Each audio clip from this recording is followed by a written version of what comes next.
Breaking news చూస్తున్నాం. Medigadda barrage పై తెలంగాణ అసెంబ్లీలో శుక్రవారం పవర్ పాయింట్ ప్రజెంటేషన్ ఇవ్వనుంది రాష్ట్ర ప్రభుత్వం. ప్రాజెక్టు కుంగడానికి గల కారణాలపై పవర్ పాయింట్ ప్రజెంటేషన్ ద్వారా వివరించనున్నారు మంత్రి ఉత్తమ్ కుమార్ రెడ్డి. కాళేశ్వరం ప్రాజెక్టులో అవినీతి జరిగిందని గతం నుంచే చెబుతూ వస్తున్న కాంగ్రెస్ అధికారం చేపట్టిన తర్వాత మేడిగడ్డపై విజిలెన్స్ విచారణ చేపట్టి నిజాలు నిగ్గు తేల్చింది. అనంతరం మేడిగడ్డ ప్రాజెక్టు సందర్శనకు శాసనసభ్యులందరినీ తీసుకెళ్లింది. కాక్ కూడా కాళేశ్వరం ప్రాజెక్టు అంచనాలను తప్పుపట్టింది. ఈ నేపథ్యంలో శాసనసభలో శుక్రవారం మేడిగడ్డపై వాడి వేడి చర్చ కొనసాగనుంది. మేడిగడ్డ అంశంపై సభలో శ్వేతపత్రం కూడా విడుదల చేయనుంది రాష్ట్ర ప్రభుత్వం. అయితే ప్రాజెక్టుపై రాష్ట్ర ప్రభుత్వం ఏ విచారణకైనా జరిపించుకోవచ్చని అంటోంది బీఆర్ఎస్ పార్టీ.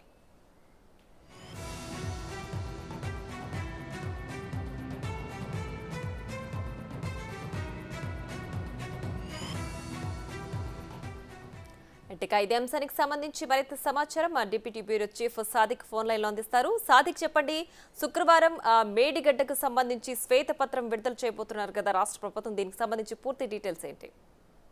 ఎస్ ప్రియా, రేపు శాసనసభలో మేడిగడ్డ బరేజ్ పై పవర్ పాయింట్ ప్రెజెంటేషన్ ఇవ్వబోతుంది ప్రభుత్వం. ప్రధానంగా శాసనసభలో జరగబోయేటువంటి రేపు మేడిగడ్డ బ్యారేజ్ పై పవర్ పాయింట్ ప్రెజెంటేషన్ అన్నది ఆసక్తిగా మారింది. అదేవిధంగా ప్రతిపక్ష పార్టీలకు ప్రభుత్వం మధ్య వాడివేడిగా చర్చ కొనసాగే అవకాశం ఉంది. ఎందుకంటే ప్రాజెక్టు కుంగడానికి చాలా కారణాలు ఉన్నాయని కూడా ఇప్పటికీ విజిలెన్స్ రిపోర్ట్ ఇచ్చింది. అంతేకాకుండా డ్యామ్ సేఫ్టీ అధికారులు కూడా దానికి సంబంధించిన అంశంపైన పూర్తి స్థాయిలో నివేదిక ఇవ్వడం జరిగింది. గత ప్రభుత్వం చేసినటువంటి నిర్లక్ష్యం వల్ల ఈ యొక్క మేడిగడ్డ బ్యారేజ్ సంబంధించిన అంశం పైన కూడా తీవ్ర స్థాయిలో కూడా విమర్శలు వచ్చాయి. మేడిగడ్డ, అన్నారం, సుందిల ఈ 3 బ్యారేజ్లు కూడా ఒకే మోడల్ గా ఉన్నాయి. ఒకే సంబంధించిన డిజైన్ తో కట్టడంతో దానిపైన మిగతా 2 బ్యారేజ్ల పైన కూడా అనుమానాలు వ్యక్తం చేస్తుంది కాంగ్రెస్ పార్టీ.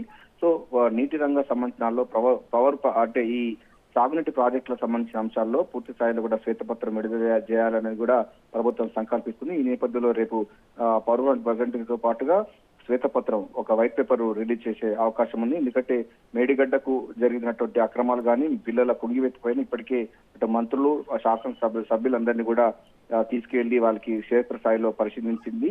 అంతేకాకుండా దీనికి బీఆర్ఎస్, బీజేపీ 2 పార్టీలు కూడా దూరంగా ఉన్నాయి. అయితే వచ్చినటువంటి ఎమ్మెల్యేలు పూర్తి స్థాయిలో దీని మీద చర్చ చేసే అవకాశం ఉంది. మరోవైపు కాళేశ్వరం ప్రాజెక్టు యొక్క అంచనాలు కూడా తప్పుపడుతూ కూడా కాగ్ నివేదిక ఇవ్వడం జరిగింది. అంచనాల కంటే రెట్టింపు, దాదాపు 120% ఎక్కువగా ఈ యొక్క ప్రాజెక్టు నిర్మించారు. ఒక ఎకరానికి 46,000 సంబంధించిన ఖర్చు అవుతున్నటువంటి అంశం ఉంది.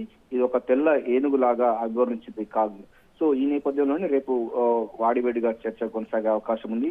ప్రాజెక్టులపై ప్రభుత్వం ఏ ఎంక్వైరీ చేసినైనా మేము సిద్ధంగా ఉన్నామని ప్రతిపక్ష బీఆర్ఎస్ పార్టీ అంటున్నప్పటికీ దీనిలో అనేకమైన లోపాలు ఉన్నాయి. ప్రాజెక్టు సంబంధించిన అవకతవకలు, అదేవిధంగా ఎవరెవరికి ఎన్ని ప్యాకేజీలు ఇచ్చారు, అదేవిధంగా అటు ఎల్ఎన్టీ కంపెనీ కానీ, ప్రతిమ కానీ తదితరటువంటి సబ్ కాంట్రాక్టర్లు చేసినటువంటి అంశాలన్నిటిపైన కూడా విజిలెన్స్ రిపోర్ట్స్ కూడా బహిర్గతం చేసే అవకాశం అయితే కనబడుతుంది. రేపు మాత్రం మేడిగడ్డ బ్యారేజ్ పైన మాత్రం కాళేశ్వరం అంటే మనకు కాళేశ్వరం ముఖద్వారమైనటువంటి మేడిగడ్డ ప్రాజెక్టు, ఆ తర్వాత అన్నారం, సుందిల్లాతో పాటుగా మిగతా సంబంధించిన ప్రాజెక్ట్ అన్నిటిపైన కూడా రేపు ప్రెజెంటేషన్ ఇవ్వబోతుంది. ఏదైనప్పటికీ రేపు అధికార కాంగ్రెస్, అదేవిధంగా ప్రతిపక్ష బీఆర్ఎస్ పార్టీల మధ్య మాత్రం రేపు వాడివేడిగా చర్చ కొనసాగే అవకాశం ఉంది. రేపు చివరి అసెంబ్లీ సమావేశాలు కావడంతో, అంటే బడ్జెట్ సమావేశాలు కావడంతో ఈ ఆసక్తిగా మారింది. రాజకీయమైనటువంటి ఆరోపణలు, ప్రత్యారోపణలతో రేపు అసెంబ్లీలో శాసనసభ వేడుకనుంది. Priya. Right Sadiq, thanks for the updates.